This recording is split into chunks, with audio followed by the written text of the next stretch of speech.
Good evening, everyone. My name is Sharon Day, and it's my honor to welcome you all tonight to this opening event of the National Directing Institute. I'm going to introduce myself in the language that my ancestors spoke. Bonjour, Ninindwe Maganidug, Nagamoma Ingen Indishnakas, Wabasheshin Dodem, Ojibwe Kwayandao, Indishnesia Medeo, Medewana Kwayandao. I want to tell you that I am coming to you tonight from a little town in Minnesota called Center City. And this land was a homeland of the Dakota people.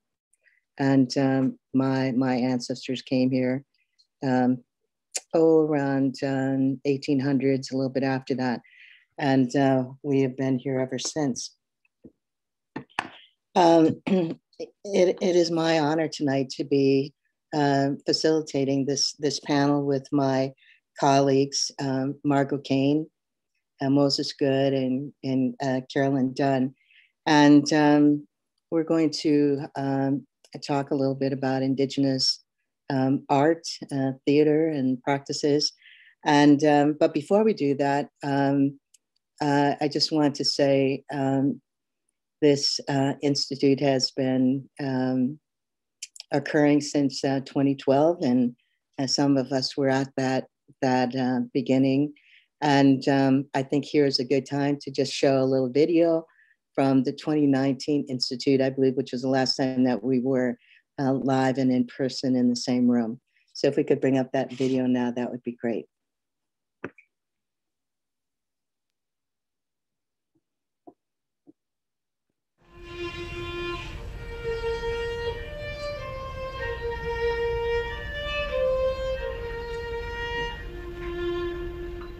Our task as directors is to dig in from our own perspectives. So many different people from so many different places come together like this. And I believe that this is fundamental to our growth as an American theater consciousness. Connections that we've made here today, I think will impact me for the rest of my life. It's deepening my practice in ways that I didn't know that I needed. It's affirming things in myself that I didn't know I needed to be affirmed. To keep opening up the doors and windows in one's craft. Just the humanity in the room is going to change my bravery.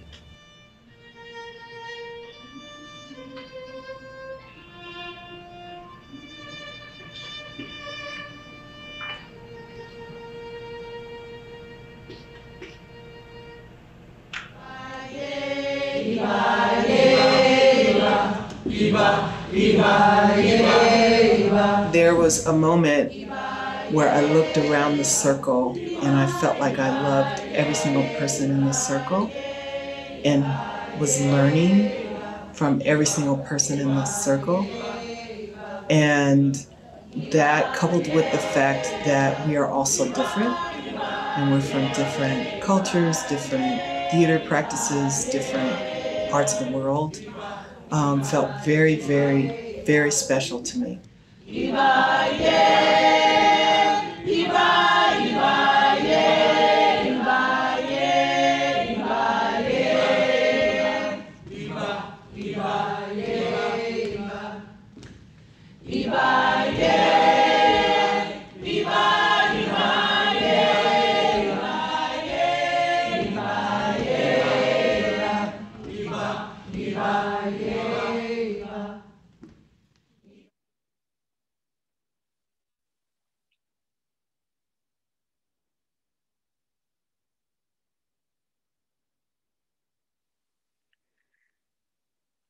There have been so many songs that have been sung at these institutes, and you know, song is a universal language, no matter what language it's actually in. Those vibrations that bring us all together. And I want to say thank you to Pangea World Theater, Mina Deponker, and Art to Action, Andrea, for making these institutes happen year after year. And this institute, it provides a space for us to be who we are, and in relationship to each other, and to learn from each other, and grow in our sharing in our practices. And Mina Dipankar and Andrea will talk a little bit more about the overall institute towards the end of the evening. But here we're going to talk about Indigenous folks and the Indigenous pre-institute to the Institute. And I was going to talk a little bit about that. The first time we met back in 2012, we began in ceremony. And just as Pangea has its opening 2 minutes, in Indigenous communities, we have our own ceremony and our own way to begin a process. And generally that is with smudge, with sage from some part of the country or other. And we light that sage and we go around and smudge everybody off. And that is like to clear ourselves, our minds, the space around us, to begin anew, to begin something fresh and clean. And I remember in 2012 there was a large group of us, and we had one person going ahead with the sage, and another person following behind with the tobacco. And I learned something at that first gathering, and that is, if you have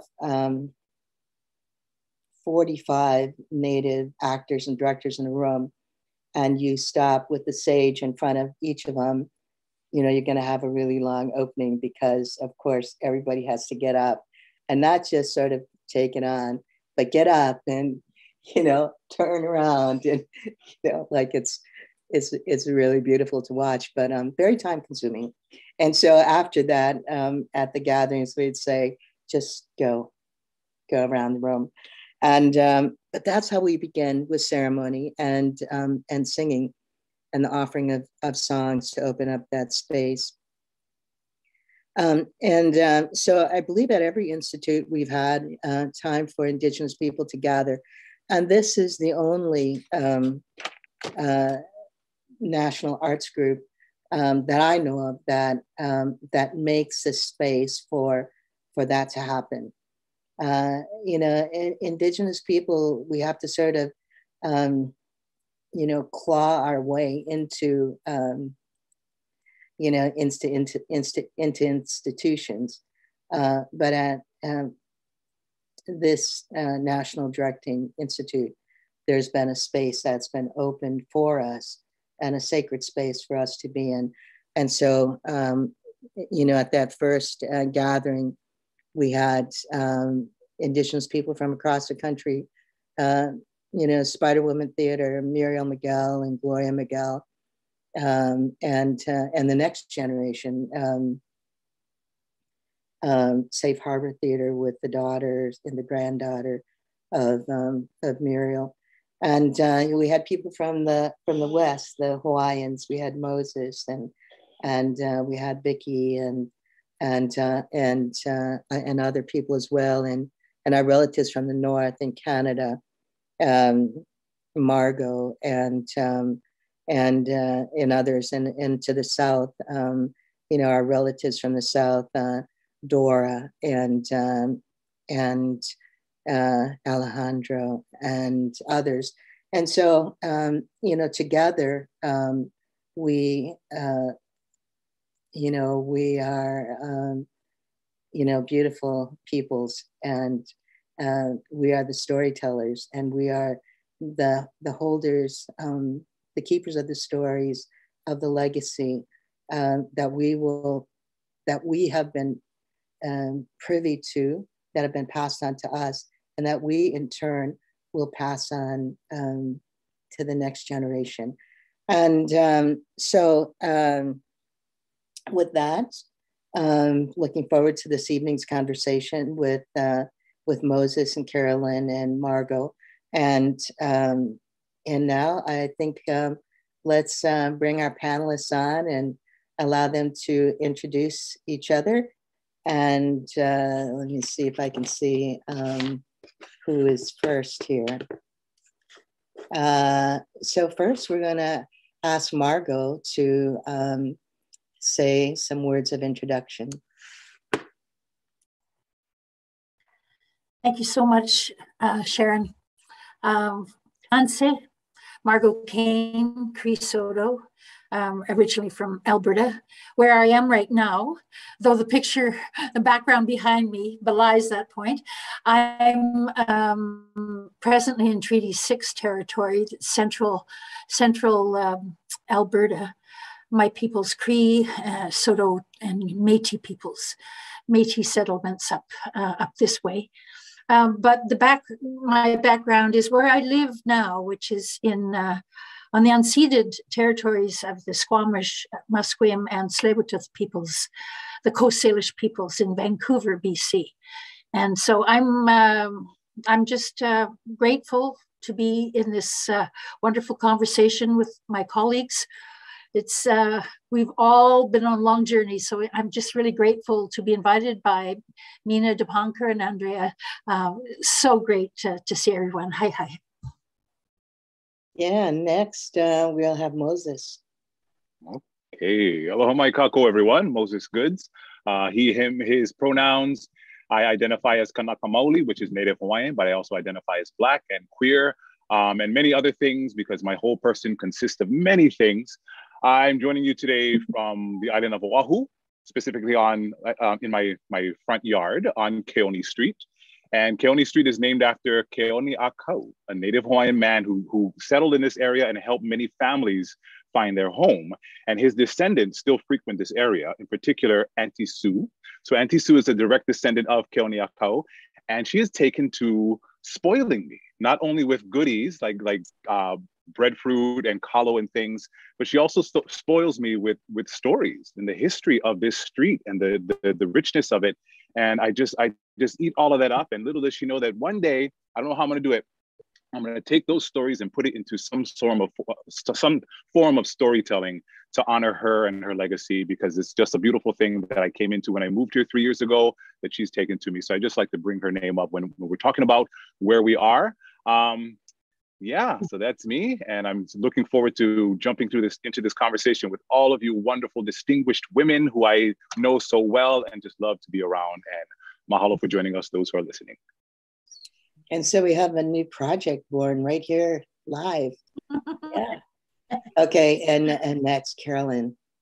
Your cookie, Sharon. Halito, everyone. It's so nice to see all of you there on the call and all of you out there in the interwebs. And I am Carolyn Dunn. I am coming to you from Tavongnar, which is the ancestral homelands and continuing existing homelands of the Tongva people in Southern California. I live here part-time in the land where I was born. I'm a second generation Californian, and I always said that I'm not a California Indian, but I'm an Indian from California, because my ancestors were not from California. My ancestors are from what we know today as Louisiana, Mississippi, and Oklahoma. But I was a second generation Californian. My parents were both born here, as was I. And I am happy to be back here, and I'm happy to be part-time. I just got here with my little daughter. She always say my little daughter, she's almost as tall as I am, you know. I always think of her as she's my youngest of my 3 children. So I think of my little daughter. And we're here for a weekend to finish up some schoolwork and for a performance. She's going to be doing a performance, and then we're heading back to Oklahoma for the holidays, which I'm very happy to be able to do that. And I'm just grateful to be here amongst family. I consider all of you family. I was just saying that the other day that I feel like Pangea and Art to Action are extensions of family, and the fact that we come together in Minneapolis when we are able to come together. And I miss us being together. I miss us being able to come together and share our work and share our lives and have our family together once again. So anyhow, all that said was just to say much love to everyone. And I'm excited to hear what Margot's working on, what Moses is working on, what Sharon's working on. And I'm happy to talk about what I'm working on if I could get a word in edgewise. So anyhow, thank you, everyone. Yeah, so, and they asked me to moderate this panel. I was thinking about,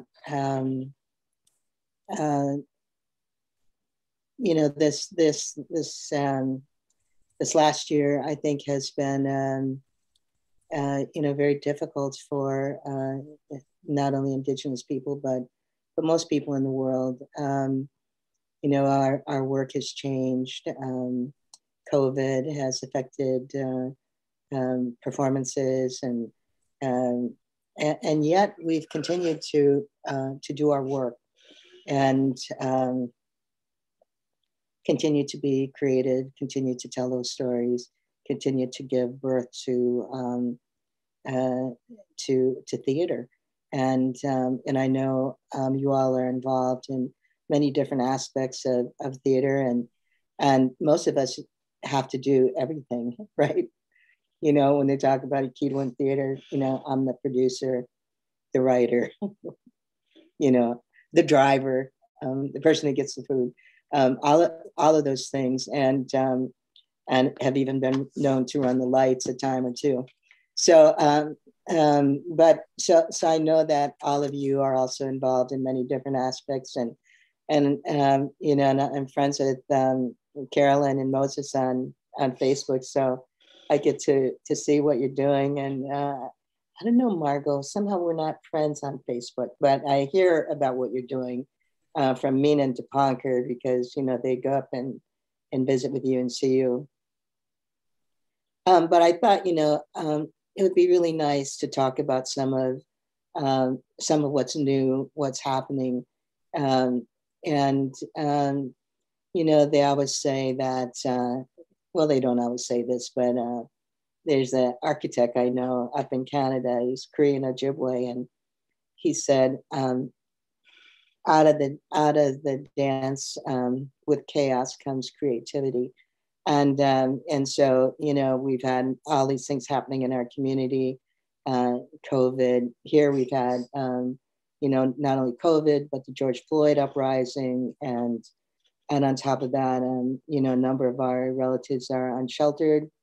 So we had the Wall of Forgotten Natives a couple of years ago. That was national news, and we still have, these encampments where our relatives are living, and then as a result of that, we have a huge opioid epidemic. And I know it's not only here. I read that in the Tenderloin area in San Francisco, there were more deaths from overdose than there were from COVID. And so that's happening.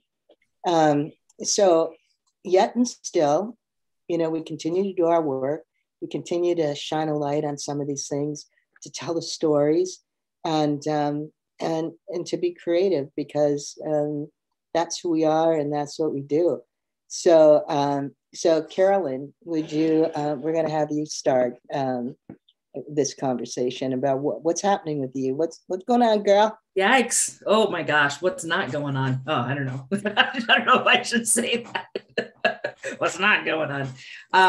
Well, I'm really excited. I, again, relocated back to Southern California for work. I am now assistant professor in the Department of Theater and Dance at Cal State LA, and I teach playwriting, and I teach dramaturgy, and I also am affiliated faculty with the English department, liberal arts, and the newly forming American Indian Studies, which is very exciting. So I am keeping very busy with my students. I'm keeping very busy with my children, of course, and also with my own work. You know, something, Sharon, it was something so funny that you said is that because we've been through so much, you know, as in our communities and as a larger community, I found it really difficult to work during the pandemic, especially in terms of, you know, as a writer. You know, I don't think I wrote anything for a year. I wrote a poem after my niece and after our dear friend Kevin passed from COVID, and I wrote a poem, and that was it. And I didn't write anything. I made a lot of earrings though, which was kind of fun, and I did a lot of beadwork and made all kinds of stuff. But you know, my primary vehicle, you know, in terms of being an artist is writing, and I didn't do any of that for a long time. And then I got a commission from Oklahoma Indigenous Theater Company to finish this long gestating play that I've been thinking about. But artistically, in terms of that, you know, I had a play produced at Carnegie Hall with the American Indian Community House. And I think one of the last times that we were all together, we did a stage reading of my play Soledad at you know, at Pangea. And that was literally, you know, 2019. That was, you know, a couple months after we were all together for the Institute. And then the pandemic basically hit, and folks passed away, and things happened, and we didn't see each other. And so, so it's been, you know, it's been very difficult, you know, especially with losses to our family. So I didn't write, but I got this commission, and then we said, well, hey, you know, part of the reason why I got hired at Cal State LA was to really build some community practice, and build alliances and build bridges with some of the other Indigenous theater companies in, you know, here in Southern California. And so, of course, Native Voices at the Autry, I've been able to do some work with them, which has been very nice. And I consider that, you know, my playwriting home in a lot of ways, because they were one of the first theaters in the country to produce any of my work. And so it was wonderful to be able to be back and spend time with them. And then also a new partnership that we are working on between Cal State Los Angeles, Oklahoma Indigenous Theater Company, and UC Riverside. Kimberly Norris Guerrero is artistic director of the theater department at UC Riverside, and she and I have long worked together on many projects. We met way back in the day when we were both struggling young actors, and I went into academia and Kimberly kept acting, and now Kimberly's in academia while she's still acting. So, you know, we wanted to work together. And so we said, what a great opportunity for our students to be able to come together and read these parts. And so we said, hey, let's do a developmental workshop of this play. You know, and then light a fire under me to actually write this. It's called Chasing Tail Feathers, and it is a comedy based on Macbeth. Takes place in Indian country. I know, but I don't know what happened. Why I decided I was going to do this. Taking on that whole 5-act structure. I'm crying, but I actually got a first act done. And we read it, and the students were wonderful. So that's, in terms of artistically, that's been very exciting. I actually got quite a bit of work as a dramaturg and acting over the pandemic and this year. So that's been wonderful. And then also coming out of, and we'll talk a little bit about this, coming out of our first People's First, our Indigenous Peoples gatherings, that we, you know, first started with the Indigenous Peoples Gathering in 2015, and then the caucuses that we've had the last couple of years in 2018 and 2019, really further developing our Indigenous dramaturgy and what that looks like. And I feel like, you know, as dramaturgs, we have so many tools out there at our disposal. but we really don't in terms of Indigenous dramaturgy. And how do we introduce Indigenous dramaturgy when, you know, in terms of getting our work out there? So I'll talk, you know, about this a little bit later, but really building on those values that we developed as a cohort in those 2018 and 2019 gatherings that Sharon was a part of, Margot was there, Moses was there, and many others who were with us as part of that journey, really developing those into Indigenous dramaturgical practices that can be used anywhere. And, you know, again, building on some of those works. So I've had a wonderful non-writing, but suddenly I had to write 80 pages in the last month, literally, and getting, you know, working and just being able to work again and being in theater, in community and space with folks has been great. But now we have this platform, Zoom, to be able to work with. So I think the possibilities are endless and wide open. Yes, I think that's certainly the case. So anyhow, that's all great. Wow, you have been busy though. And but where are those earrings? Like, are you wearing any? No, I should have. Some of them are in Oklahoma and some of them are here. I didn't wear any ones that I made today, but yeah, I'll bust you out a pair. All right, okay, all right. So let's go to Margot next. Hi there. Yes, no. Well, you know, I was trying to remember what I was doing during COVID, because I think, you know, that was such a huge interruption in life for us all. I was, just to say that I'm the artistic managing director of a company, and I have an annual Talking Stick Festival. So doing the Talking Stick Festival during COVID was absolutely ludicrous, but we were celebrating our 20th anniversary. And then we said, seasonally, let's like it indigenize, like try and get a sense that, you know, bring in our own traditions a little bit more. And why don't you have a season of 4 fires and just do a little mini festival each season to celebrate throughout the COVID year, the 20th anniversary of the Talking Stick Festival. So great idea. Oh boy, we had to pivot digitally, you know, and it's, you know, I video stuff a long time ago, you know, like 20 years ago. So I'm really more about the live. So we had a very young team, and we had to find people, and it's COVID. Are you crazy? So we managed to do this.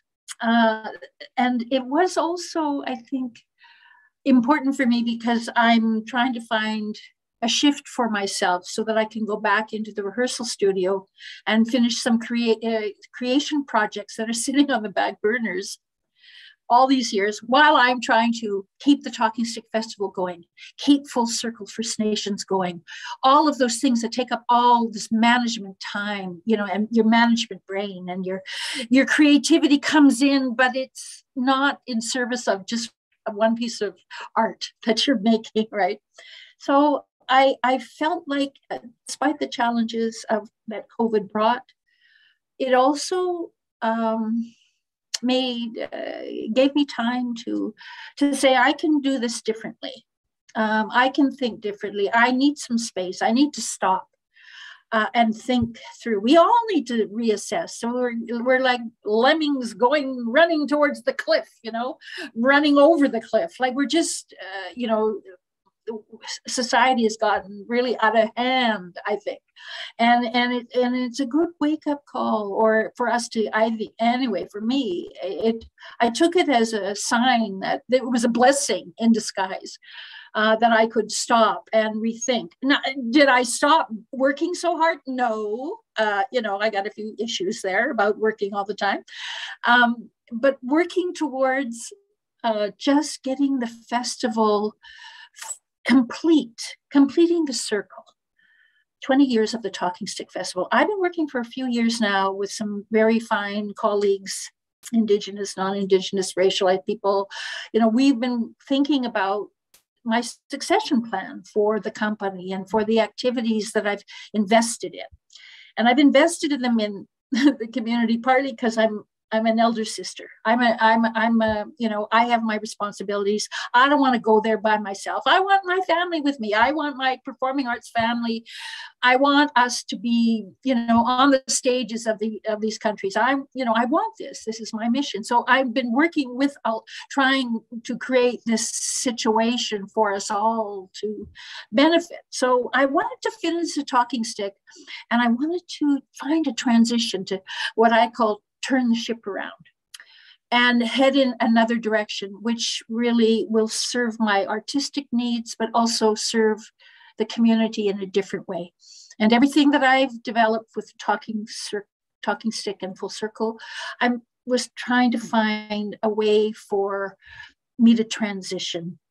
I don't want the Talking Stick to die. I want all the funding and everything that I've worked so hard for all these years. My God, I worked hard to get all this funding and to keep it coming. And it's not that much, I have to tell you, but it's like I feel wealthy because we're building in I guess cultural capital. That's what somebody said to me the other day. I said, yeah, that's it. Cultural capital. We have been investing in our people. We've been investing in our writers, our playwrights, our spoken word artists, our musicians. We've been trying to find a way to exist in spite of the challenges. And now, this year, what's new is, yes, I started to cook a lot during COVID. I hadn't been cooking for a while. My partner Bear was most thankful that I was cooking and trying different things for us. And then slowly we started to pivot digitally, and we began the big year. This last year has been very big to do our Season of Four Fires.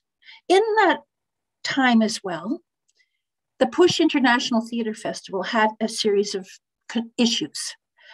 And it was not pleasant on the theater community, but I have to say, I'm not part of the theater community. My company is called Full Circle First Nations Performance for a reason, and many reasons. And yet so I was a little bit separate from the theater community, and I was sort of finding out what was going on and wondering what's happening. And I started to ask my theater colleagues, hey, what's going on with Push? And there was a big problem. And so the new leadership that had been coming in had been challenged with COVID.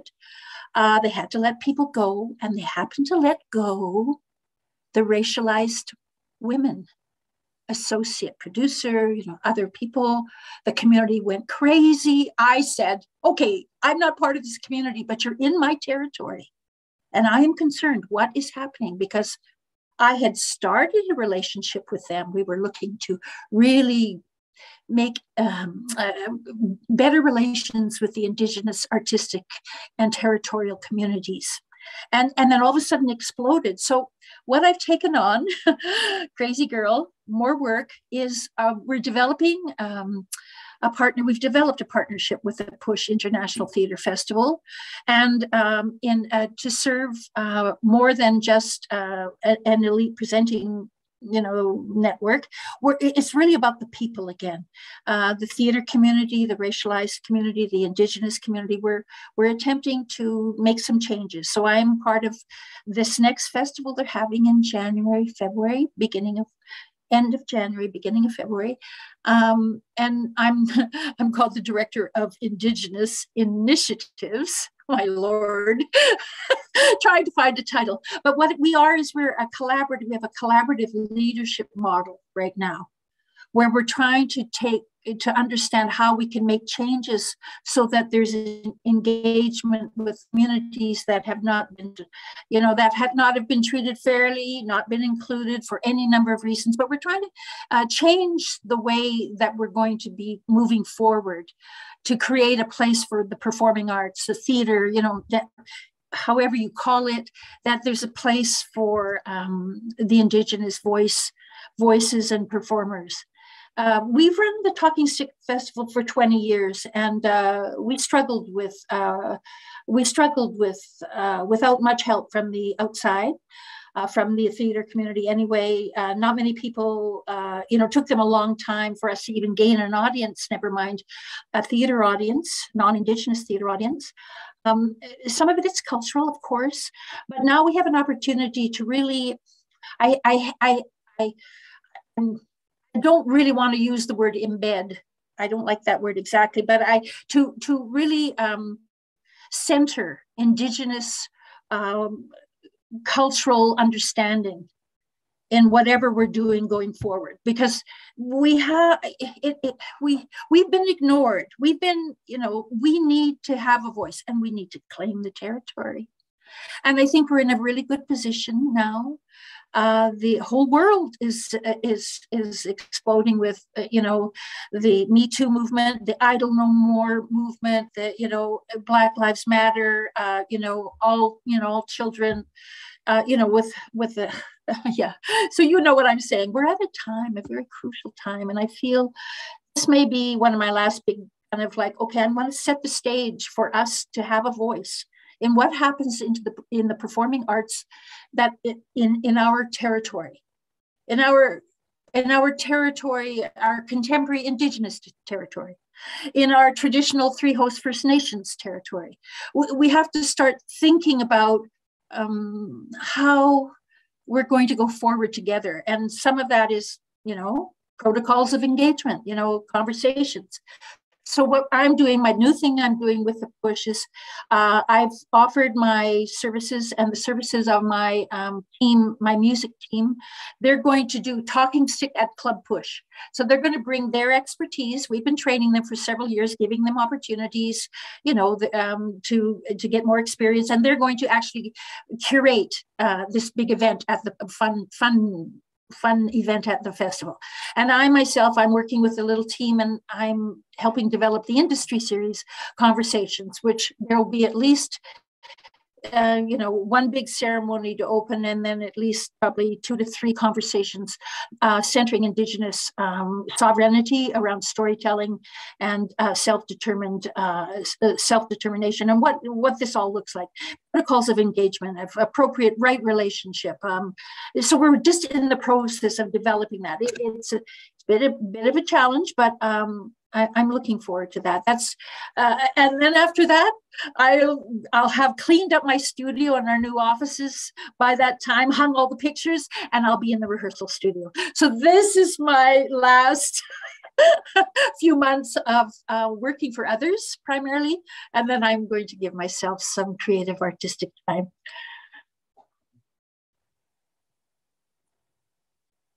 Margo, did you have something that you were going to show us in a video? Is there a video clip? I think there is. I think they were going to show something. Let's see.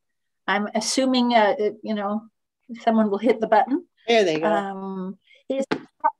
Yeah, great. Talking Stick, teaching speech, personal pride and expression, knowing that from every single individual on this earth, we can each learn a lesson. Hi there, you're at the 2013 Talking Stick Festival opening gala. Why don't you come along?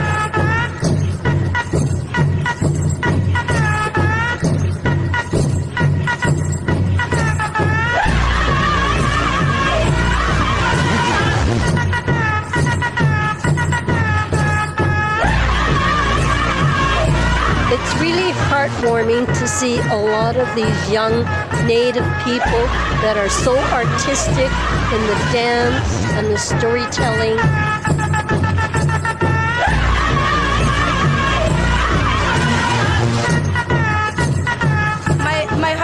with Full Circle, right? The work that they did through us has just been like a huge imprint on my life. So I got to come to the gala last year and experience more of the whole festival. So now that I'm a Vancouverite, this gets to be more of my yearly event. We have a very important job to fulfill as artists. We have a valuable, important role that we play. Getting rid of that divide, so I think there's been enough division amongst us as First People, and they've been really wonderful bringing everybody into the fold.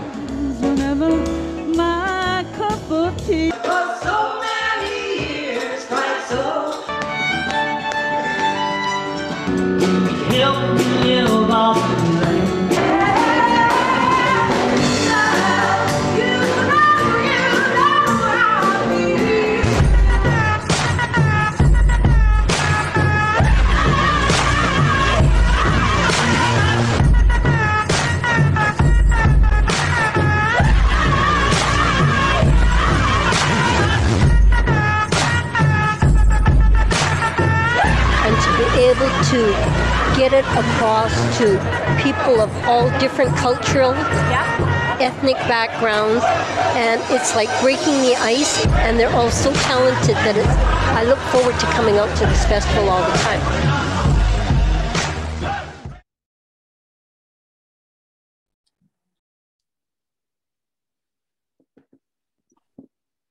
Well, that was wonderful, and so exciting to see just a little bit of that.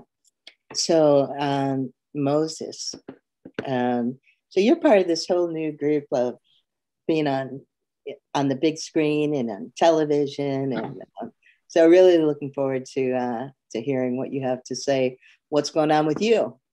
What's going on with me? Well, first, I just have to say that this has been wonderful, just sitting and listening to the three of you talk.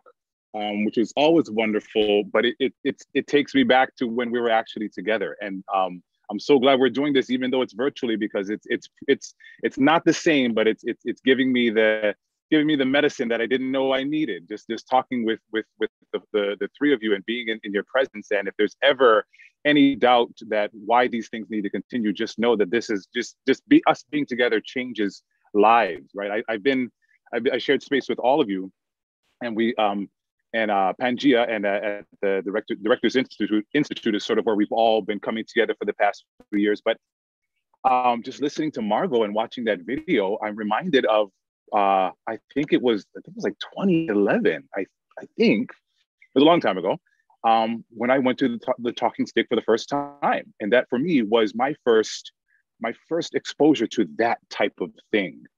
And I'll just have you know, Margot, that changed my life. You know, I already committed to carving my path through this world as a native performing artist, but that added so much to what I have.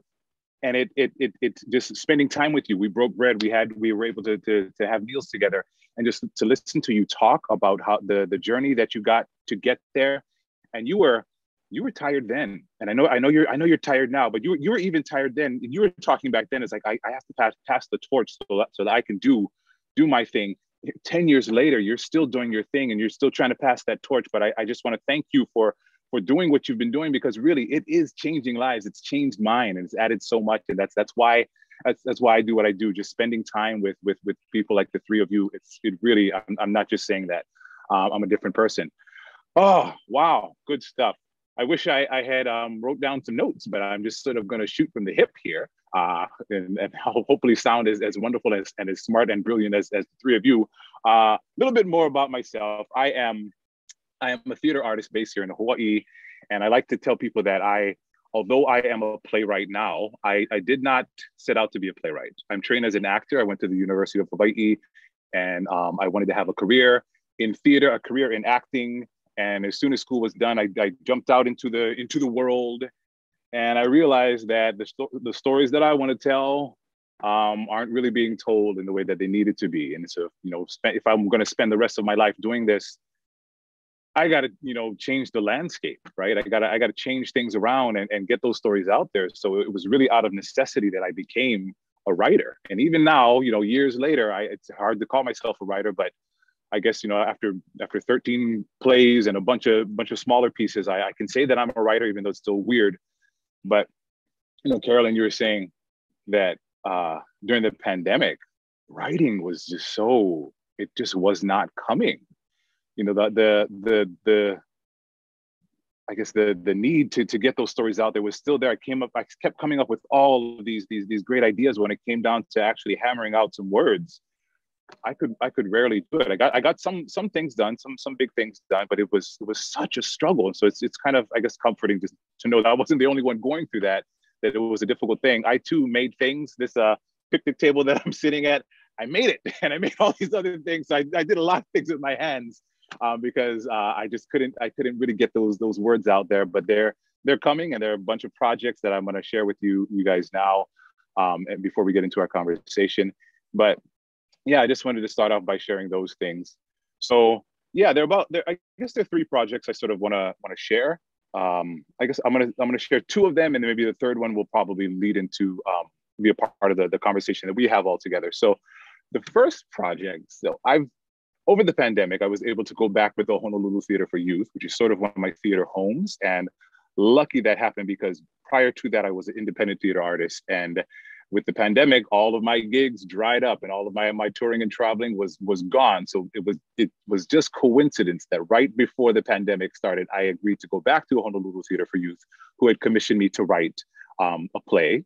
And so they're like, well, you want to come back full time for a while and kind of take a break from, hitting the pavement and doing the independent thing. So I said, yeah. And so right after that, the pandemic hit. And because of the leadership at the theater, we were able to stay employed the entire time, which is just a wonderful thing, of course. But one of the projects that I was working on, I was actually co-writing it with Lee Cataluna. And I think some of you know Lee Cataluna. She's done things at Native Voices at the Autry.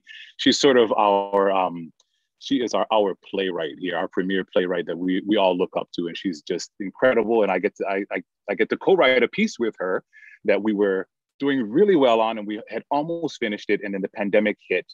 And so we didn't quite finish it, but we're picking it up again. And so we're going to start to finish that piece.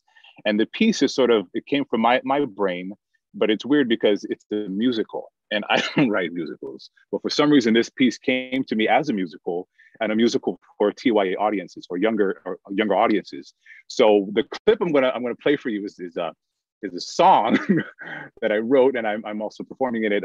It's a short song. It's just about a minute and a half. So I'll go ahead and play that song, and then I'll talk about that piece. So if you have the video, there we go. Hewa Kahana, a hideous act. Hewa Kahana, a boundary is crossed. Hewa Kahana, a sinful aggression. Hewa Kahana, a kapu he broke. Hewa Kahana, a kapu he broke. Hewa Kahana, Hewa Kahana, Hewa Kahana, Hewa Kahana. In that moment, all the voices in me were screaming, how could this be? In that moment, there was nothing I could do. I was powerless. In that moment, I saw the sky coming down. I saw the uprising ground. In that moment, I saw the wrong of this man, and he can do it again! Hewa Kahana, a hideous act. Hewa Kahana, a boundary is crossed. Hewa Kahana, a sinful aggression. Hewa Kahana, a kapu he broke. Hewa Kahana, a kapu he broke. Hewa Kahana, Hewa Kahana, Hewa Kahana, Hewa Kahana.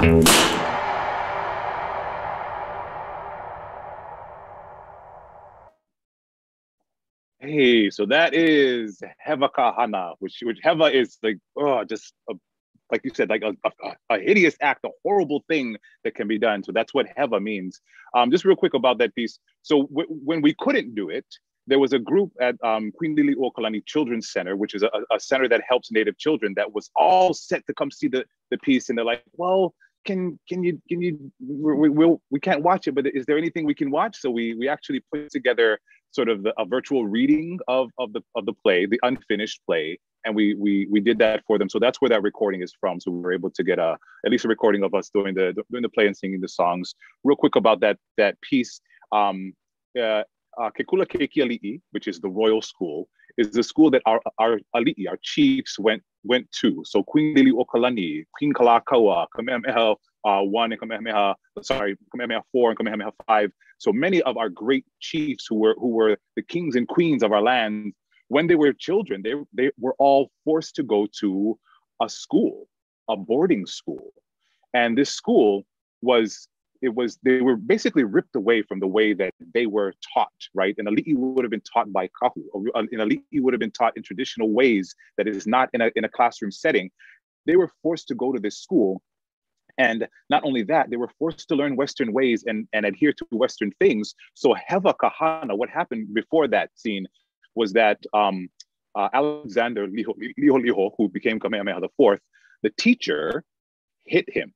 And so to hit a chief, our chiefs are divine beings on earth. You don't touch them. You don't do that. And this person hit that chief. And so it's sort of that song is my in that moment, which I sort of include in so much of my work. What in that one moment, the life, how that moment was so life-changing on so many levels, right? Just them being brought down. There's one line in there, I saw the sky coming down, I saw the uprising ground. That's actually taken from a prophetic chant that Kamehameha was, that prophesied his rise to power. It's Ehua ana oluna, e pi alo olalo, e pi ana olalo, e hui ana na moku, e ku ana kapaya, which means that which will come down, that which is up will come down, that which is below will come up, and there will be this turmoil and this shifting of things, and basically the world will just be spun on end. So that's sort of in my brain what happened in that moment. My timer is going off, so that's my time. But I just wanted to share a little bit of my work, and there are other projects that I'm working on that we all have that we can maybe get into when we have this next part of our discussion and talk about things. So mahalo, you guys, for just sharing this space with me, and let's talk about things. Yeah, so everybody has talked a little bit about some of the things that we had talked about before. So Margot was talking about protocols of engagement or being in right relationships, and I think, both Carolyn and Moses have talked about like telling our stories and in an authentic way. And I know that's, that's also some of the work that we try to do with the Kitowin Theater, and also, this spring, Pangea produced We'll Do It for the Water, which is a musical I wrote commemorating the Missouri Water Walk. And we did it outside and actually a place where the Directing Institute has been, Hidden Falls, a park down by the Mississippi River. And I just have to say, that was, that having the opportunity to tell a story the way that I wanted to tell it, and this particular way, I think that that I learned storytelling anyhow from my mother and my grandmother, and listening to the old people, and so sometimes they tell you what's important right up front, right? They tell you this is what, sit you down, this is what's important. Then they sort of meander around, with the story, but eventually they come back to, this is what I want you to remember, right? And I think, that's what feels good to me. That's what feels, like I never write like for white folks, like whether it's a song or a theater piece or a piece of poetry, it's for our people, because and if other people enjoy it, that's all well and good. But what's most important to me is to be to tell it, the way that we tell stories, and that differs, of course, from community to community. But that brings us then to this this discussion that we want to have about, where do we go from here, and what are some of the ideas that we want to bring forward in terms of connecting with each other again, and and I know there's a lot of sort of things that happen in different parts of the country where people come together, but we still don't have a platform for us. So just exciting, wanting to hear what you all are thinking about that, and maybe we can start with Moses, because you kind of alluded to some of this when you were talking, and then we'll just whoever we can just we have about half an hour, I think. So so pop up whenever you want to, and somebody says something that strikes something with you, just come on. So Moses.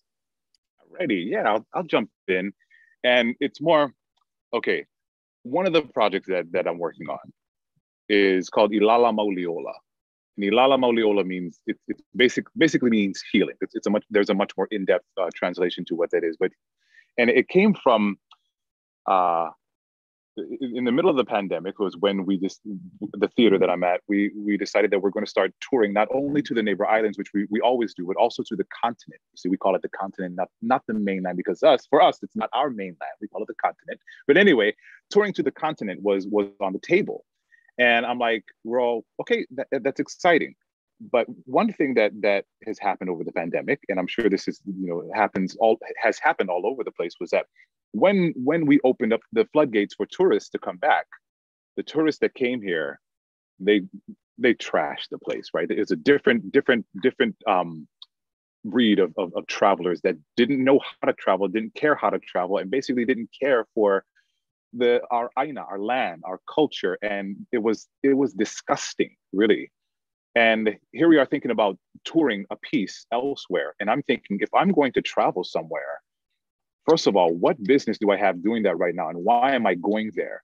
And if I'm going to travel, it needs to bring healing and medicine to where I go. So we went off of that. It's like, okay, touring now is something different than it was before. And I think it's good that we as Indigenous people are talking about, okay, how do we get this network or whatever really solidified? I think now is a good time to talk about it, because it's not just how do we do it, but it's also why we do it, and what our intention is when we enter a community and receive from a community. So that's kind of what I was talking about when I said, okay, I had this project that could really connect with that. In my opinion, if I'm going to travel, it has to help heal, help the problem. Anyway, that's sort of what I wanted to share. So, yeah. I wanted to say that the Talking Stick Festival, as I'm trying to build succession, and we've been consulting, as I tried to allude to anyway, for a few years now, trying to figure out how to get support for what we're doing. So, because there was so little human resources to help make something happen, help, keep the festival going in the same format. I thought, well, COVID gave me the perfect time to say, okay, it doesn't have to be in the same format. In fact, given all of this situation is really the work that I loved doing when I was a solo artist, was touring to all kinds of communities and showing my work in their community hall, or actually I did a lot of work on the land, because I'm really kind of a child of the 50s, 60s. We didn't have any structures. We played outdoors. Get outside, you kids, go play. And so all my earlier work was very much based on the land, in the I had a studio in the BAM Center, and I kept pulling trees and logs and leaves and things inside because I just wanted to be outside, creating the theater, creating the story, creating the performance in an outdoor setting. It was really my thing.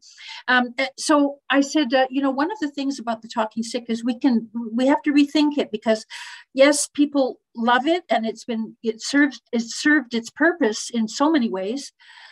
But what I would really love is, let's move it to June, when it's really nice weather.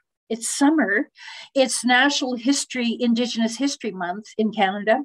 It means that when we tour, or when people come to our territories, they're not in a theater necessarily, though they can be. It's a busy time of year. We'll have to book those spaces, but we can also create work outside. We have some outdoor areas where we can show our work. And we have 3 host First Nations in the immediate vicinity, and several more up the valley. This would be a perfect place for us to take the work into the community, where we can touch and meet our people, can meet our international Indigenous guests, meet our other national artists that we're bringing into the territory. And we're bringing the art back into our communities. And they are not all urban centers. Though, Vancouver has, with a few theaters, and they have made attempts, any number of non-Indigenous, presenter type allies have tried and have succeeded in some ways, bringing in some Indigenous work in. What really still excites me is that we could actually be touring our work to our communities on the land, reservations. People could come and tour in to our setting, our forest setting in Stanley Park. We've got a space there we'd like to claim, with the 3 host First Nations blessing. And then they could tour to the land, or they could go and visit on the land with the knowledge keepers of the territory that we're in, where it's not just all about being in an urban theater space. And you know how that is. That's fine. That's fun. That's a treat to be on a stage with all the bells and whistles. But why aren't we considering how can we, I guess is my thought is, how can the Talking Stick encourage this so that people can tour into our territory and tour and go out onto the land and be with our peoples, with our other peoples, we can share the work and really encourage the development of creativity and the arts and the storytelling in various forms right within our own community. So that's a goal that I have. It'll probably take a couple of years for us to move the festival, or to build the festival up again in that way, because I'm going to a smaller model. The model I'm going this year is Talking Stick at Push, Talking Stick at the Children's Festival, Talking Stick with the Jazz Festival, Talking Stick with the Dance Center. So this is the idea I'm having in this transition time, to figure out how that will mean that that there will be other people to help us. We don't have all the production teams, but we've got a little team. And they can be hired out by all these other festivals. They need to invest in the Indigenous community to help us build our touring network, and to help us in a really nice way to do it is just with some simple small events that they could support, that they could fund, that they could mentor people, and that we can eventually get a touring network that's supported by all of us. We have culture. They have a lot more financial and human production resources than we do. Well, I took all the 30 years for my company. I still don't have all those resources, and I'm not gonna. I need to think judiciously about where I spend my energy, how many people it's going to take to do something. But I love this idea of that we're telling our stories to build our own communities, to strengthen them, to give them spirit, remind them of who they are, encourage that. So thanks for that, Moses, man. You've got to come back. Thanks. But it is, I mean, what you're saying too, I mean, it's like cultural exchange. And if you think about it, we've been doing that for thousands of years, where you think about all the the maritime cultures on the West Coast were visiting with the Polynesian cultures. You know, there's this amazing story that when the Tongva were putting the Tiat out into the water for the first time, when they first re-emerged back into the water with their Tiat, which is their canoe, when they went out to the Channel Islands, and there were these, you know, these songs that they were singing, and then they had some Native Hawaiian brothers and sisters come and share this moment with them, and they discovered that they knew the same songs. And how would they have known the same songs if their ancestors hadn't been visiting with one another? You know, and so we used to do this, and our cultures, we used to do this. We used to share with one another, and I think that there's something really important going back to that cultural exchange, if you will.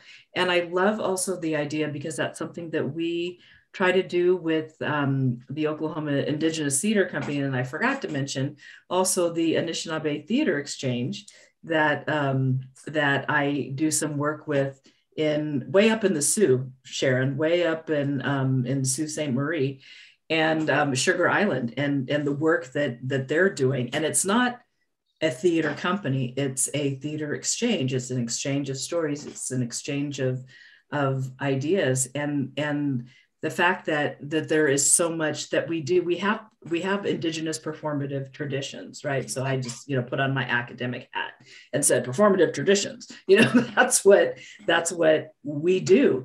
And we have always had these together, but we don't think, we're kind of conditioned, we're colonized not to think of our own works as performance. You know, our ceremonies are performance.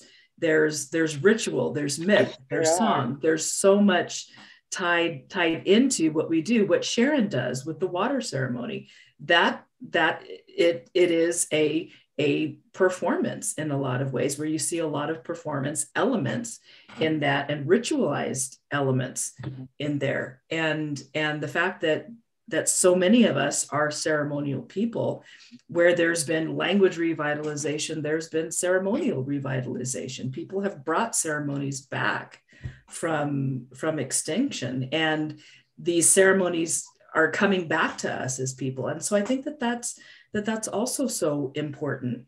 And, you know, in Adeline, where Moses was talking about, the tourists that come and kind of trash things, you're saying that happened in Puerto Rico also.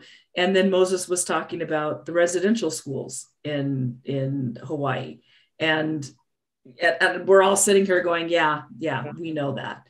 You know, we know that story, that it happened everywhere. And then what does education then mean for our communities? When you talk about going, you know, to get educated, when you talk about going to a university to study theater, or you talk about going, you know, to any type of formal study, you know, we have kind of this fraught relationship with education, because education was a tool used against us in so many ways. So what does that mean? And how do we rethink, kind of rethink our relationship with education, and what does it mean to be in education with one another and that cultural exchange? So I think that is incredibly important. And I also think, you know, I'm getting up there too these days. I'm not as young as I used to be either.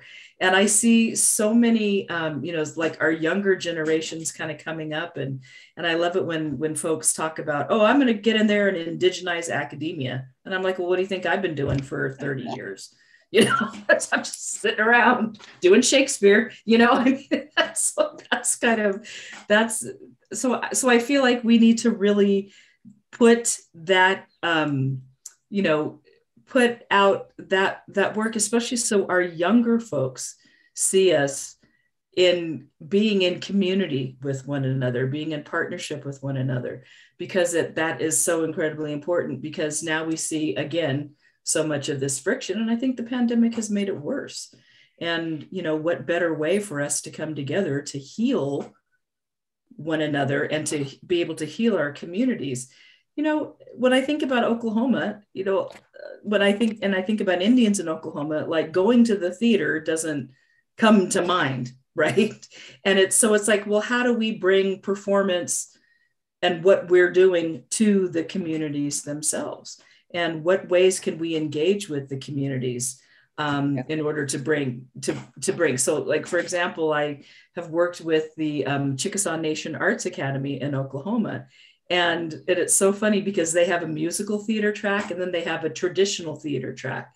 And so when I think traditional theater, I think, you know, in my Western colonized educational brain, I'm like, oh, you mean teaching Shakespeare and Chaucer and Arthur Miller and sort of, but traditional theater is indigenous theater.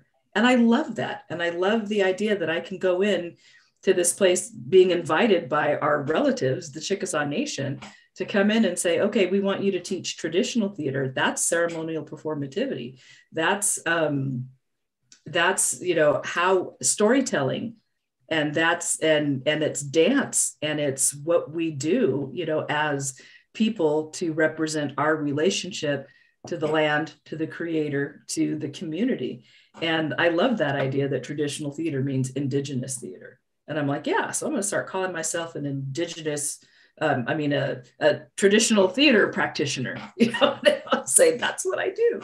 But I love that idea. And I think that coming to it in a different space than what has happened before, when, you know, when tourists come in and trash a place, when outsiders come in, you know, non-community members come in and try to tell us how to do, you know, I spent a good 2 hours on the phone with Muriel this morning talking about people trying to, you know, to come in and lowball indigenous performers with low offer. Just because we're indigenous doesn't mean you shouldn't pay us what you pay somebody else.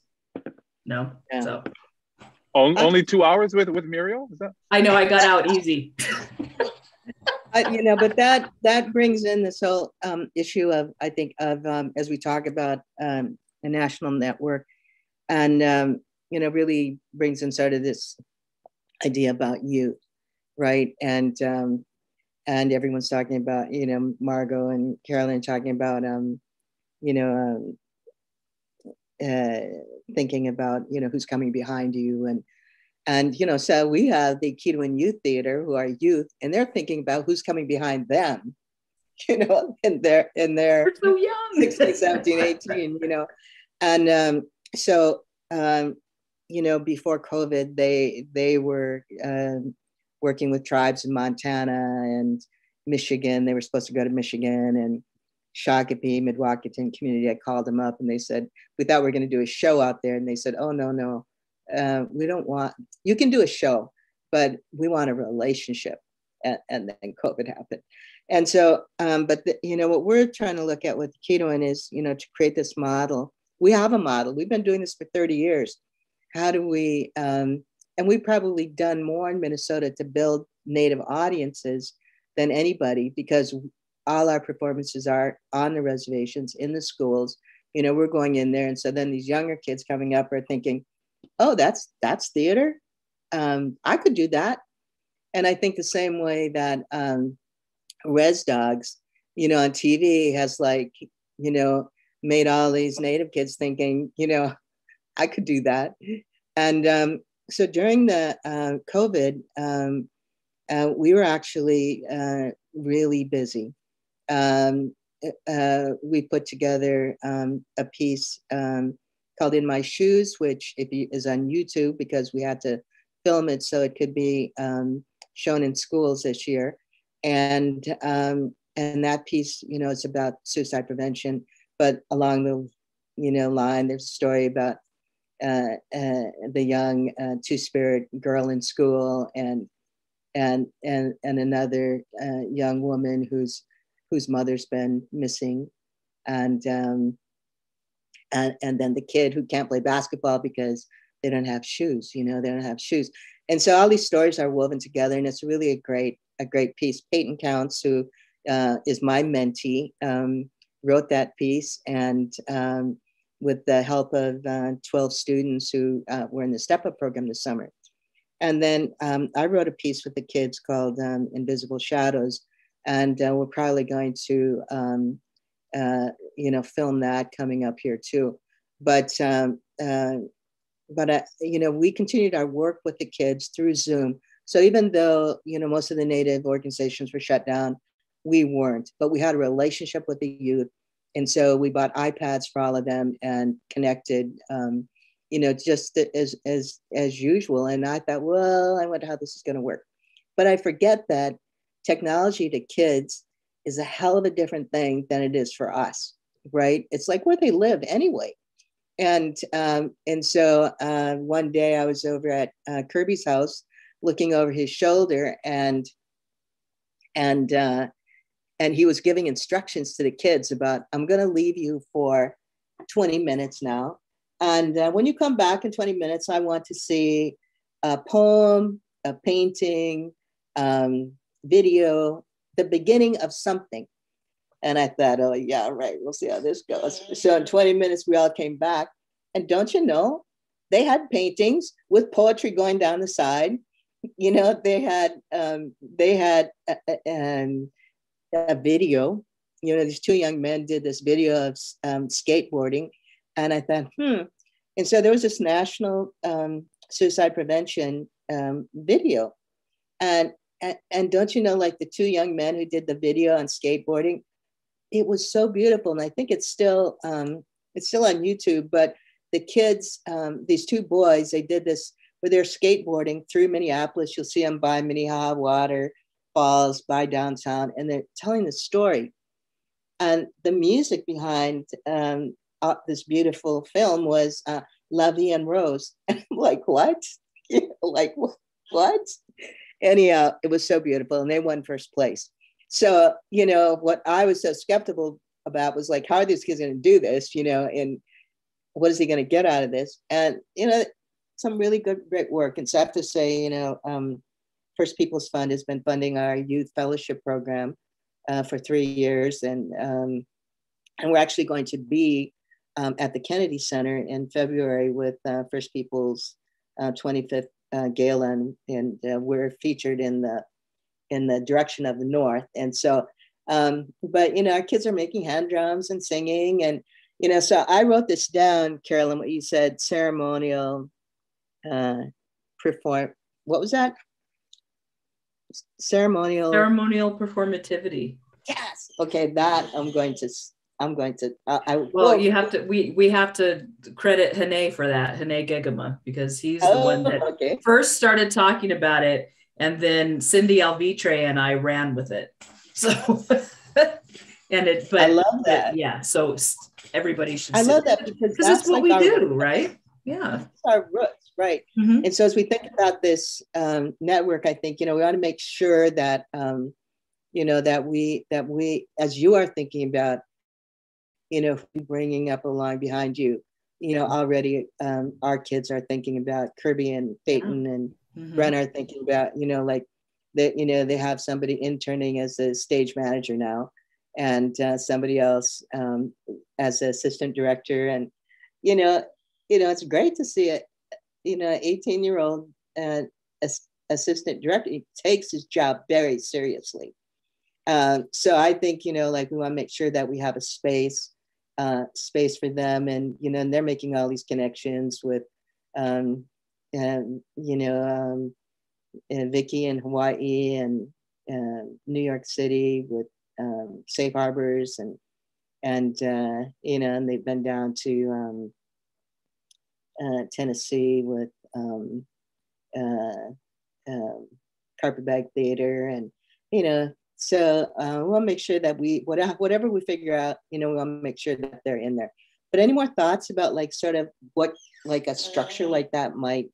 We have some of the ingredients. We have. I hope this is recorded so we can go back and look at it. But again, Margot talked about earlier about protocols of engagement. How do we go and visit and be respectful in other communities? What are when we go into a community, like what are the protocols in that community, and how do we be guests? And when I was growing up, my dad always said, like, when you go someplace, you leave it better than you found it, right?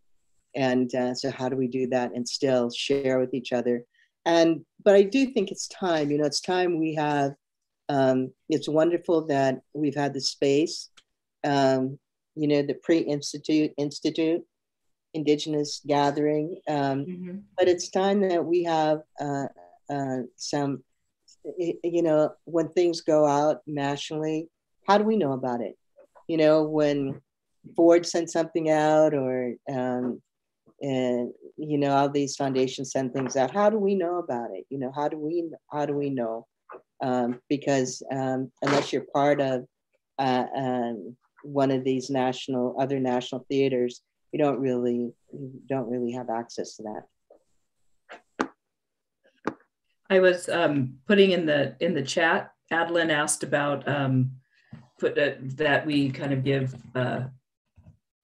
Hene's credentials and Hene's information out there in terms of the first person really to talk about in Indigenous performance, and to really talk about that concept of ceremonial performativity.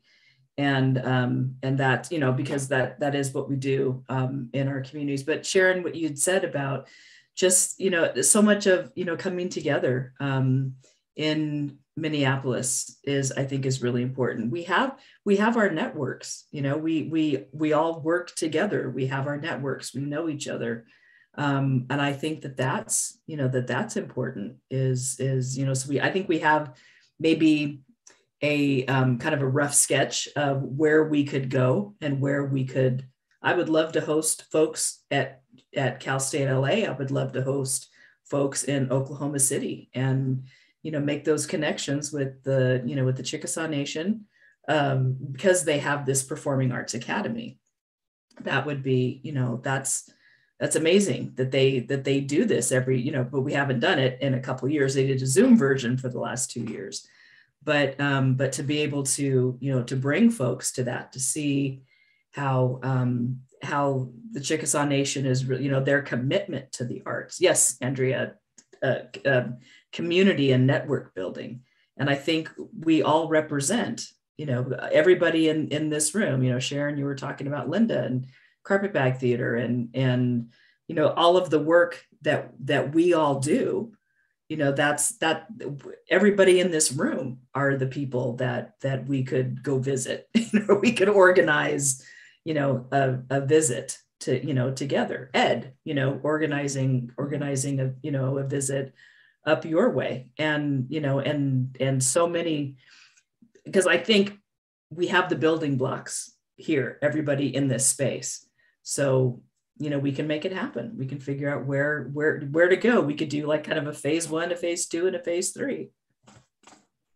Well, I want to throw into the mix. It's a whole another can of worms, right? But we've all had this conversation about, it's one thing to perform for in our communities, right? In this, for each other, but what about performing in non-native communities, and how that works and how that's different? I ask that because we're in the process of, we're talking with this one place that is about doing a residency that is not native at all. It's pretty white. And so how does, I think, I know Margot, you've toured a lot with your work. What is it, what should we talk about as we're building our network amongst each other? We want our work to get out there, not only to each other, because there's medicine that everybody needs, right? But how does that work, and how does that affect the creation of the work? And I think that's something that we've had many conversations about it.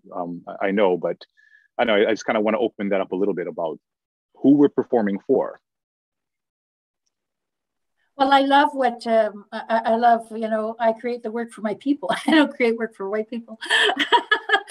And it is for me. I'm I'm Métis, so I have to give some deference to my my non-Indigenous relatives. But it is true that I am most concerned about my Indigenous relatives and my own self as an Indigenous person, and the stories and the medicine, as you say. I love to know that my work is medicine. I want it to be that. I want it to serve more than just a night out. Though, quite frankly, I'm happy to have fun and happy, as you know, we Indians have a lot of great humor and a lot of great humorists in our midst. And I think what I'm discovering, is really, as one of my colleagues say, I said, I raised her name, Lisa Ravensburg, and a younger artist up here in my way, who I became familiar with her. We became very good friends. She helped me start the Talking Stick Cabaret, was the first, and then we built it for a couple of years. She was with us for the Talking Stick Festival. And she said, well, the challenge for us is that there are not a lot of us. So I have to rely on my non-Indigenous allies to produce my work. And so how do, we can't always, I've been building, and there's still not many Indigenous folk that are helping produce, that are running theaters, that are presenters or any of that. So, we really must find a way to work together. And dare I raise the age of Aquarius metaphor. We really have, we're community people, we're tribal people, we want to work together. We really want I want to have fun together on the stage. I want to share that with my people in the audience. I want us all to, I want that power that comes when we are working together well. And so the challenge working with non-Indigenous companies or allies or presenters, there's a different language and they don't know that our language. And it is very tiring to always be the educator. So they need to step up, and we need to ask for the support that we need their assistance. We need them to step out of the way. We need them to understand that it's an issue of power as well. We have our power. We need to claim the territory to have that. If they can't come along, then somebody else will. So maybe we don't have everything right now, but we need to learn how to work together. We need we learn how to give space to each other. And in terms of Indigenous, I feel that it's our time to claim the territory and find those who will assist us to develop the language, the way of working that is going to be supportive of everybody in the room. Not just the white male director, not just the marketing manager. I've been at the mercy of marketing managers. Like the system, the colonial system that says everything should look like this. Well, you know what? In human relations, that's a discovery, right? That for me, that's what I'm understanding now, is that we discover the path we're going to take together. I may have some great ideas, but I don't come barging into your territory and say, hey, this is how I want to do this play about Indians, and I want you to, I want you guys to help me, and I want to help you. And no, it's still under your terms. You need to be invited. You need to be welcomed into my territory. You need to respect the leadership in our territory. I don't know how many times people have just sidestepped me, and I'm the artistic elder in that territory, and they've sidestepped me to go for the younger performer person who's got all these skills so that they can have their own Indigenous show at their own theater. It's like, well, you just disrespected me. Like I'm working years, I'm working 40 years.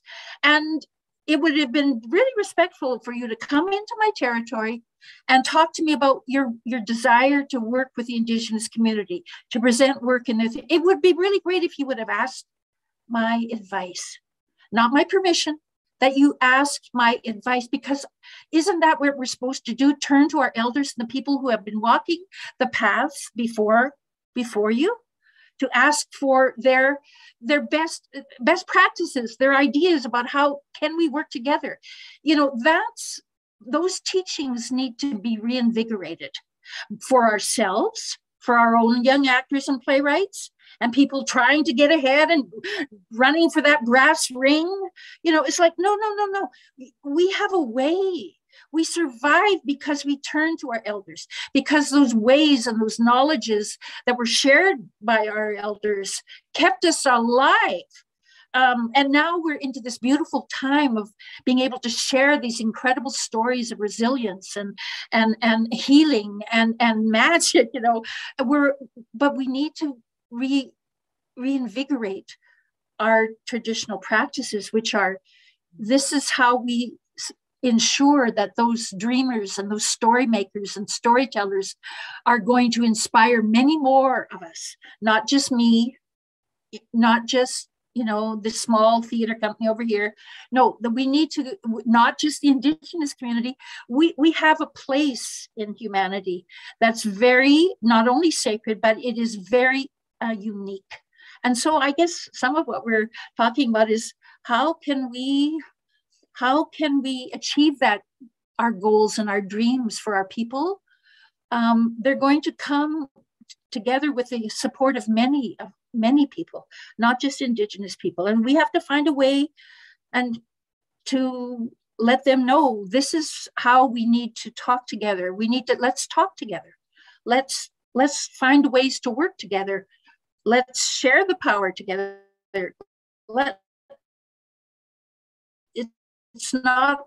It's our voice. We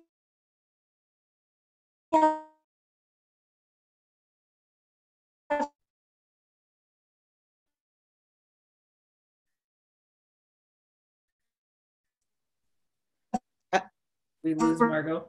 Yeah, I'm not sure, but I know we have to sort of kind of begin to wrap this up. Our story of our history. We and I still have technology. Yeah. Margot, maybe if you stop your video, maybe we could hear your last sentence there. We lost her. Oh, we lost her.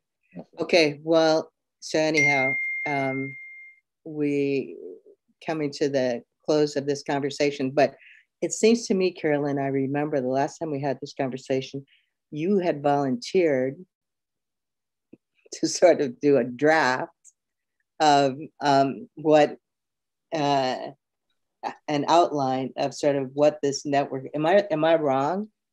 Yes, I think I had talked about, I volunteered to do the protocols, to further develop the First Peoples First, but I'm certainly happy to go back to this work and go back to figuring out, you know, who are our networks, who we all are.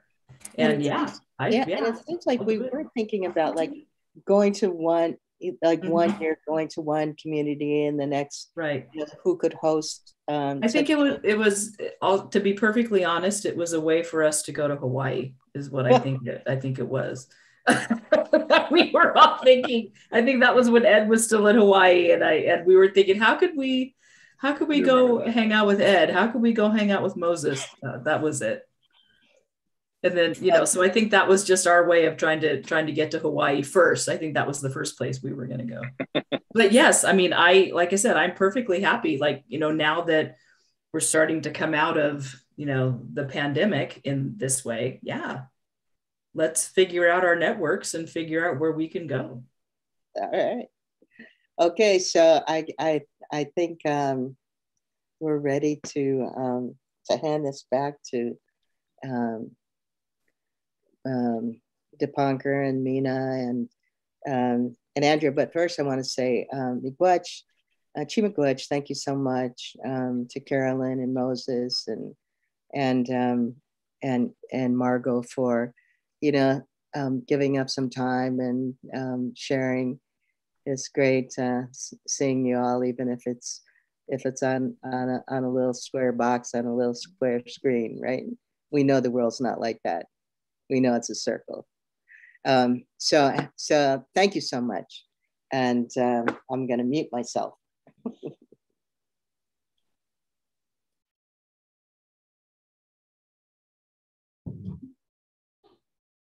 Thank you so much, all of you. This was so beautiful.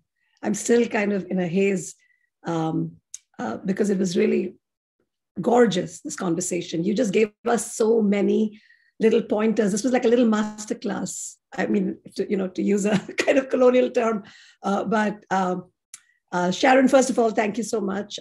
Sharon Day, thank you for being on our board of directors. Thank you for being an artist at Pangea. Thank you for being a very deep part of what we do. And thank you for being Dipankar and my mentor in this room. And Jilipi says yes to that.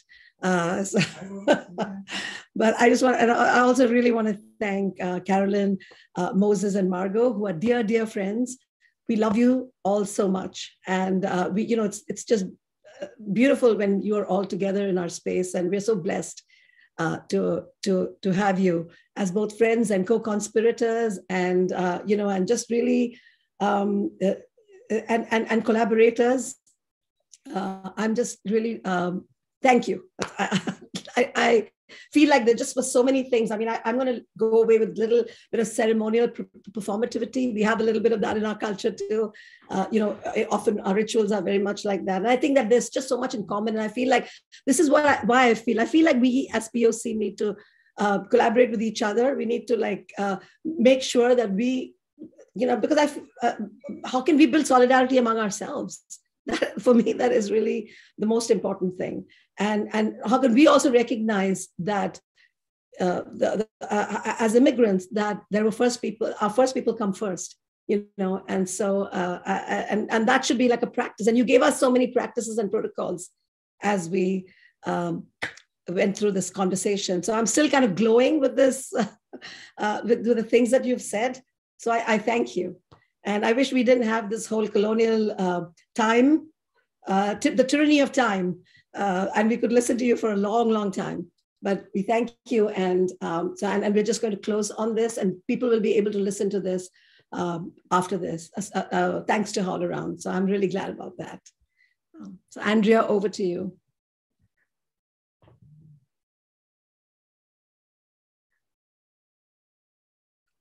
Mute.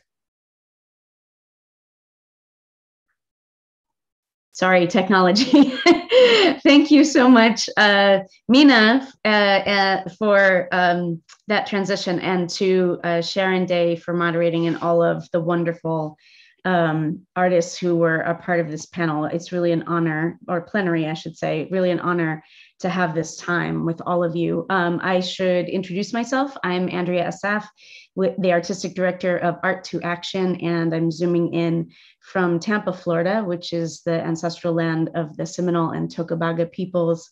And it's always a pleasure and an honor to co-present the National Institute on Directing and Ensemble Creation with Pangea World Theater, with Mina and Dipankar as co-directors. That was truly an inspiring and wonderful discussion, and just incredible work that we got to see tiny snippets of that make us want to see more, inspiring legacies of work and inspiring aesthetics. And I just particularly want to lift up and celebrate this whole conversation about the notion of indigenous and traditional, and also all of which is also contemporary, because it's so often presented as a binary. And this whole idea of performative traditions, and that the notion that these artists are bringing their indigeneity to contemporary theater and performance work, just as they're bringing this kind of contemporaneity to the indigenous, and that circle that Sharon was talking about, of time and tradition and creation. Creation of new work is just so exciting to hear about from all these wonderful artists. So I'm going to pass it back to Mina to tell us a little bit more about the background of the Institute, and then we're going to tell you about what's upcoming. So Mina. Great, thank you. And I forgot to say, my name is Mina Natarajan. I'm one of the co-artistic directors of Pangea World Theater and a co-director of the Institute. I mean, I was so excited about the panel that I forgot to introduce myself. But the Institute really has roots back in 2008,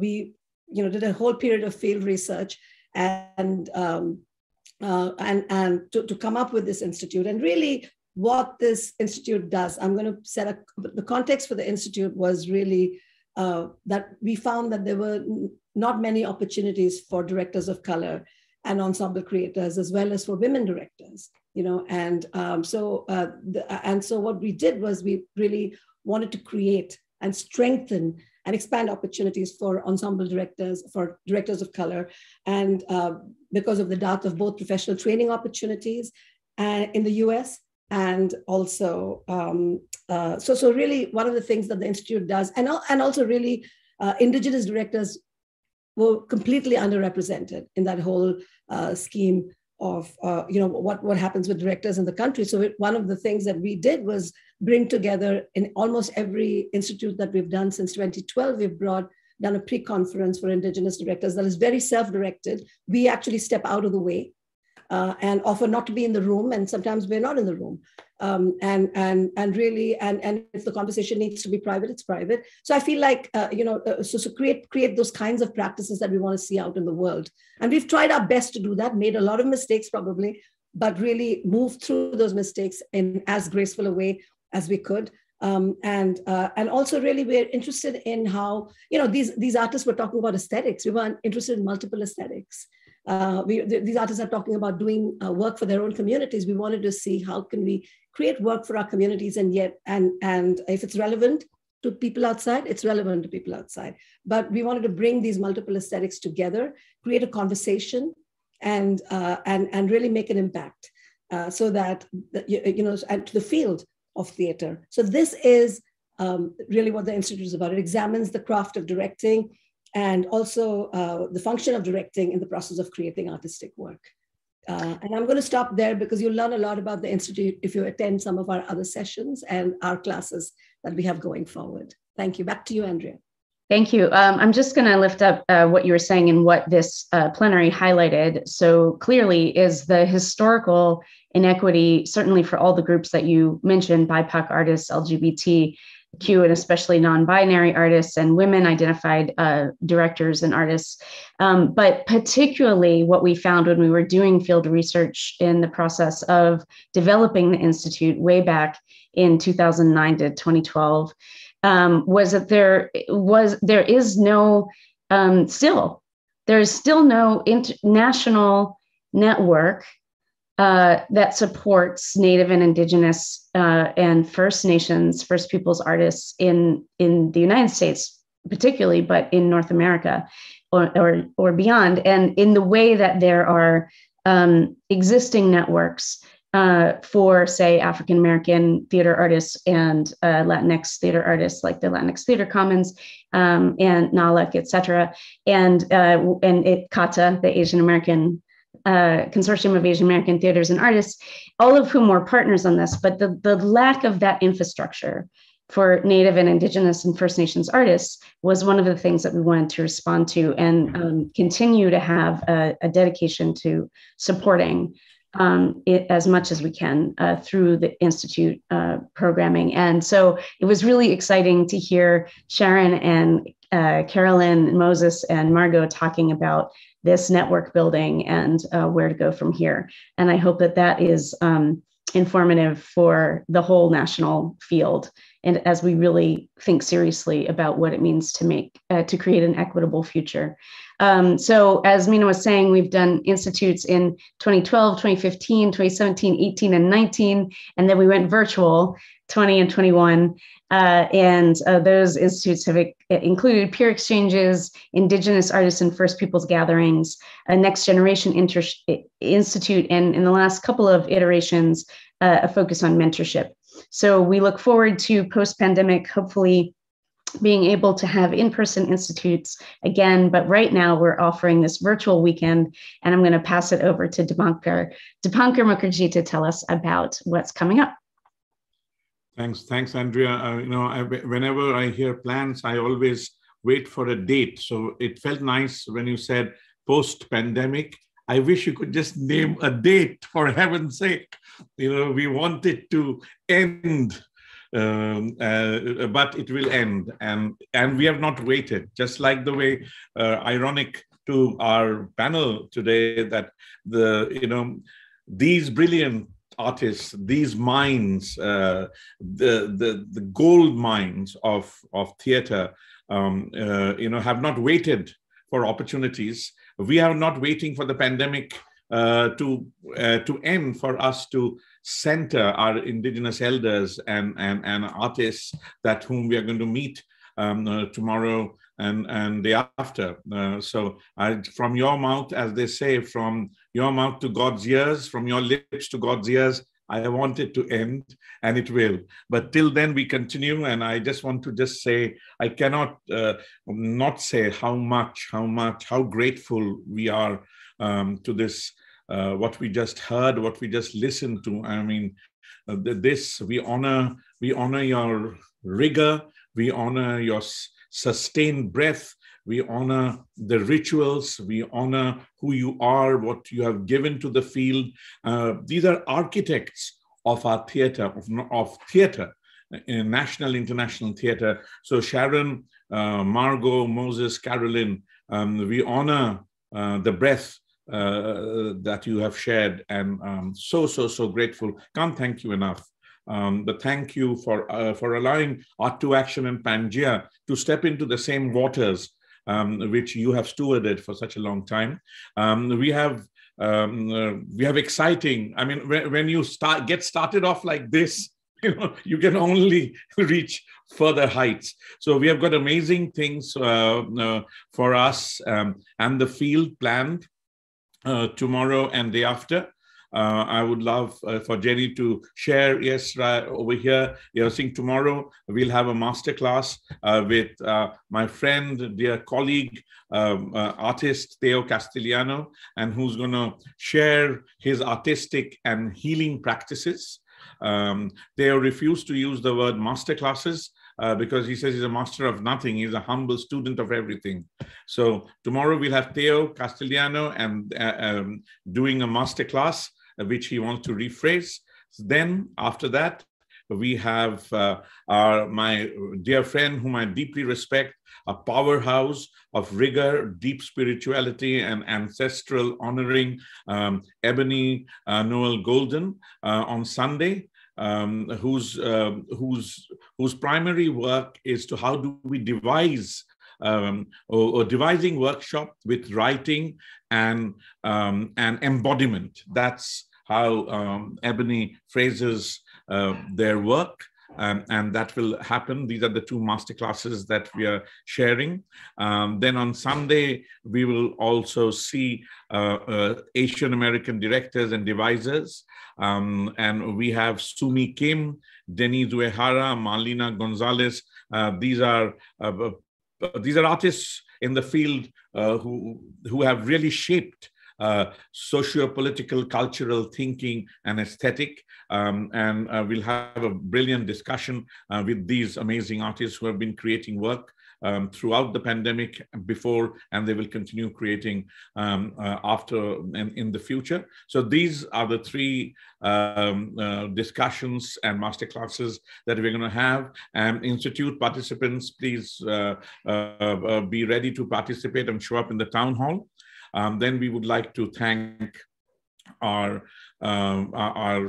funders, primarily present funders, which are Doris Duke and Mellon. And we are so grateful for the music, which our friend DJ Cotton always provides so generously for us during these conferences. So we thank DJ Cotton for your music, and then after that, I just want to say thank you from the core of our hearts to everybody who's listening. To everybody who's participating on behalf of Art to Action, Andrea Asaf and staff, and Pangea World Theatre, its board, its artists, its staff. On behalf of all of us, I want to honor and center the tech team who's really they are stewarding us the next 3 days, starting from this evening. So on behalf of all of us, I want to thank our tech team and all of you who are here to make this evening a great beginning. This is a ritual, and Margot, Moses, Carolyn, and Sharon have started the ritual, opened the beginning, opened the journey for us. And tomorrow and day after, we'll just go deeper and deeper into this conversation. So on behalf of all of us, I just want to say thank you, thank you, thank you. See you tomorrow.